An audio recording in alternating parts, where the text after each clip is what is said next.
செய்திகளை வாசிப்பது மலைகளின் அரசி. இன்றைய தகவலை நமது செய்தியாளர் ஆசா அமீத் அவர்கள் சென்னை ரவி அவர்களோடு இணைந்து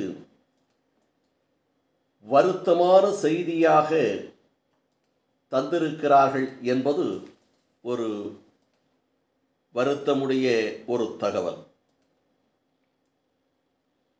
தமிழ் திரை உலகத்தில் ஒரு மறுமலர்ச்சியை ஏற்படுத்தி திரைப்படங்கள் அன்றைக்கு கூண்டுக்குள் ஸ்டுடியோக்குள் மட்டுமே படம் எடுக்கப்பட்டு அது படம் தயாரித்து வந்த நிலையில் ஸ்டுடியோ இல்லாமலே வெளிப்புறத்திலேயே திரைப்படத்தை தயாரிக்க முடியும் என்ற ஒரு புரட்சியை 16 வயதினிலே என்ற திரைப்படத்தினுடைய இயக்குனராக அன்றைக்கு 70 காலகட்டங்களிலே அறிமுகமான இயக்குனர் சிகரம் என்று போற்றப்பட்ட பாரதி ராஜாவினுடைய அருமை மகன் மனோஜ் அவர்கள் 48 வயதிலே திடீரென்று மறைந்தார் என்ற துக்கமான செய்தி இன்றைக்கு தமிழகத்தினுடைய திரை உலகத்தை மட்டுமல்ல தமிழக மக்களையே ஒரு அதிர்ச்சிக்கு உள்ளாகியிருக்கிறது என்ற வருத்தமான தகவல் இன்றைக்கு பரவிக்கொண்டிருக்கிறது. மனோஜ் அவர்கள் சினிமா துறையில் தன்னுடைய தந்தை இருப்பதால், பாரதி ராஜா அவர்கள் இயக்குனராக இருப்பதால் அவரும் தன்னுடைய வாழ்க்கை பயணத்தை திரையுலகத்திலேயே தொடங்கியிருக்கிறார். ஆரம்ப காலகட்டத்திலே சினிமாவில் மணிரத்னம், சங்கர் போன்றோரிடம் உதவி இயக்குனராக பணியாற்றியிருக்கிறார். மாபெரும் இயக்குனர்கள் சங்கர், மணிரத்னம் ஆகியோரிடம் இவர் இயக்குனர் பயிற்சியை எடுத்திருக்கிறார். ரஜினிகாந்த் அவர்கள் நடித்த எந்திரன் திரைப்படத்தில் கூட இவர் சங்கரோடு துணை இயக்குனராக பணியாற்றியிருக்கிறார். 1999ஆம் ஆண்டு இயக்குனர் சிகரம் பாரதி ராஜா அவர்கள் திரைக்கதை உருவான திரைப்படம் தாஜ்மஹால். இதை பாரதி ராஜா அவர்களே தயாரித்து கதாநாயகனாக தன்னுடைய மகன் மனோஜ் அவர்களை உருவாக்கினார். இந்த தாஜ்மஹால் திரைப்படத்தில் ஏஆர் ரஹ்மான் அவர்கள் இசையமைத்திருந்தார் என்று கூடுதல் ஒரு தகவல். மேலும் பாரதி ராஜா இயக்கிய ஈரநிலம் மற்றும் அல்லு அர்ஜுனா, வருஷமெல்லாம் வசந்தம், பல்லவன், சதுர்த்தியன், பேபி போன்ற படங்களிலும் இவர் கதாநாயகனாக நடித்தார். இவர் கதாநாயகனாக மனோஜ்குமார் கதாநாயகனாக நடித்தார்.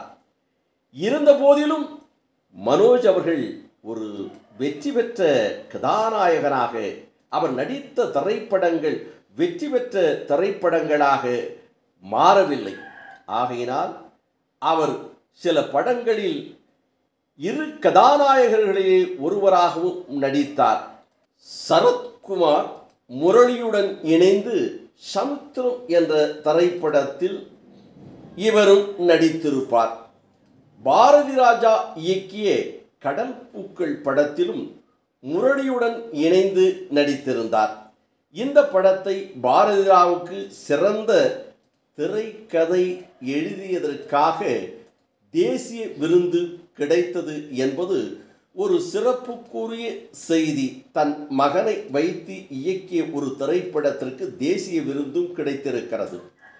அதனை அடுத்து அன்னக்கொடி, வாய்மை, சாம்பியன், ஈஸ்வரன், மாநாடு, விரும்பன் உள்ளிட்ட படங்களிலும் இவர் முக்கிய கதாபாத்திரங்களிலே நடித்திருந்தார். பாரதி ராஜாவின் முதல் கதாபாத்திரம் நடித்திருந்த மார்கழி திங்கள் படத்தில் மனோஜ் இயக்கினார். பாரதி ராஜா அவர்கள் முக்கிய கதாபாத்திரத்தில் நடித்த ஒரு திரைப்படம் மார்கழி திங்கள். இந்த மார்கழி திங்கள் திரைப்படத்தினுடைய இயக்குனர் என்று பார்த்தால் பாரதி ராஜாவினுடைய மகன் மனோஜ் அவர்கள் இந்த திரைப்படத்தை இயக்கியிருந்தார் என்றும், இந்த திரைப்படத்திற்கு இசைஞானி இளையராஜா இசை அமைத்திருந்தார். சாதுரித்யன் படத்திலும் தன்னுடன் இணைந்து நடித்த மலையாள பட நடிகை. சதுர்த்தியன் என்ற திரைப்படத்தில் தன்னுடன் இணைந்து நடித்த மலையாள நடிகை நந்தனாவை அந்த திரைப்படத்தில் நடிக்கின்ற போதே இருவருக்கும் காதல் மலர்ந்திருக்கிறது. இருவரும் ஒருவரை ஒருவர் விரும்பியிருக்கிறார்கள். அந்த தொடர்ந்து அவர்கள் காதலை வளர்த்திருக்கிறார்கள். இந்த நிலையில் 2026 திருமணம் செய்து கொண்டார்கள். இவர்கள் பெற்றோர்களுடைய ஆசியோடு, பாரதி ராஜாவினுடைய ஆசியோடு இவர்கள் திருமணம் சிறப்போடு நடைபெற்றது. அதற்கு பிறகு இவர்கள் அன்பினால், இவருடைய ஒற்றுமையால், காதல் வலிமையால் 2 செல்வங்கள், 2 மகள்கள், ஆர்த்திஷிதா மதிவதனி, ஆர்ஷிதா மதிவதனி ஆகிய 2 மகள்கள் இவருக்கு உள்ளார் என்பதும் ஒரு சிறப்பான ஒரு தகவலாக இருக்கிறது. பாரதி ராஜா இயக்கத்தில் கமலஹாசன் நடித்த ஒரு வெற்றி திரைப்படம். ஆரம்ப காலத்தில் பாரதி ராஜா அவர்கள் கமலஹாசனை வைத்து 16 வயதினிலே என்ற திரைப்படத்தை, வெற்றி படத்தை தந்தார். அதற்கு அடுத்து இவர் கமலஹாசனை வைத்து ஒரு த்ரில்லரான ஒரு திரைப்படம், மர்மங்கள் நிறைந்து ஆக்ஷன் திரைப்படங்களாக எடுத்த திரைப்படம் சிவப்பு ரோஜாக்கள். இந்த படம் அபாரமான வெற்றியை பெற்றது. கமலஹாசனுக்கு ஒரு பெயரை வாங்கி தந்தது. அன்றைய கதாநாயகியான ஸ்ரீதேவியையும் புகழின் உச்சிக்கு கொண்டு சென்றது.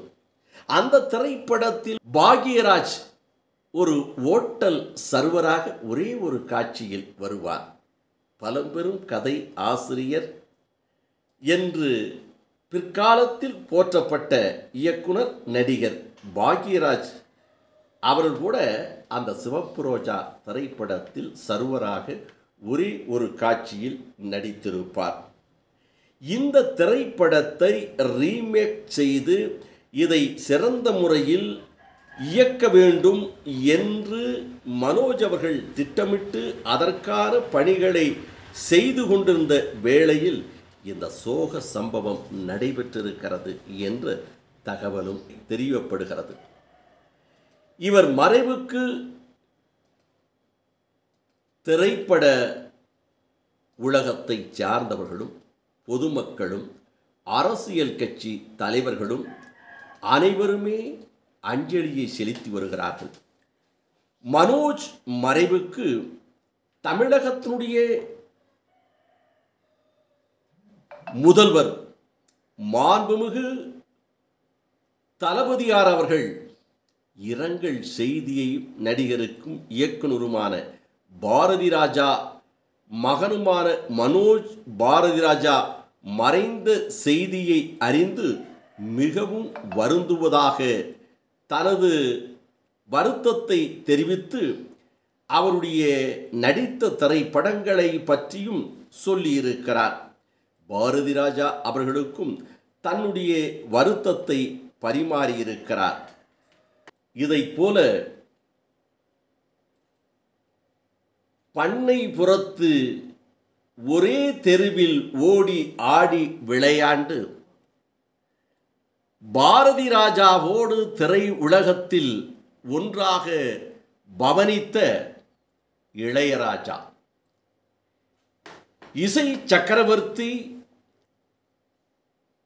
இசையால் இன்றைக்கு நாடே போற்றுகிறது, நாடே பாராட்டுகிறது, உலகமே போற்றுக் கொண்டிருக்கிறது. சிம்போனியா இசை கண்ட இளையராஜா.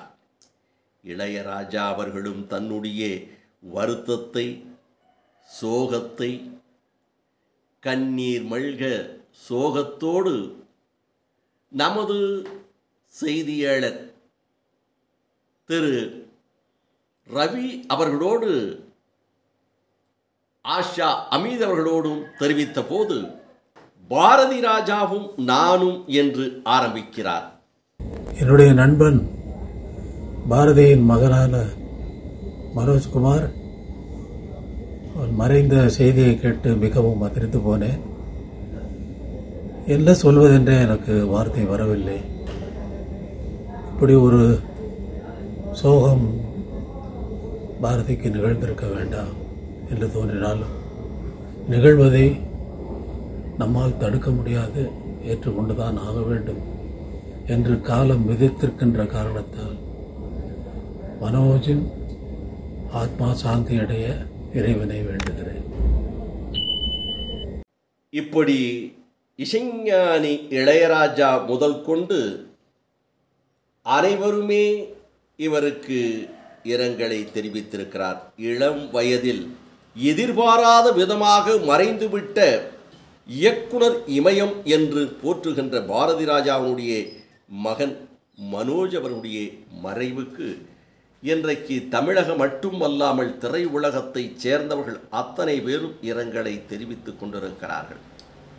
அதைப்போல நமது செய்தியாளர்கள் சென்னை ரவி, ஆஷா அமீத், நமது ஒளிப்பதிவாளர் எடிட்டர் திரு பிரசாத் போன்றவர்களும் இன்னும் நீலமலை தொலைக்காட்சியும் தன்னுடைய ஆழ்ந்த இரங்கலையும் வருத்தத்தையும் தெரிவித்து இந்த நிகழ்ச்சியில் வணக்கம் கூறி விடைபெறுவது என்றென்றும் உங்கள் நீலமலை அன்பில்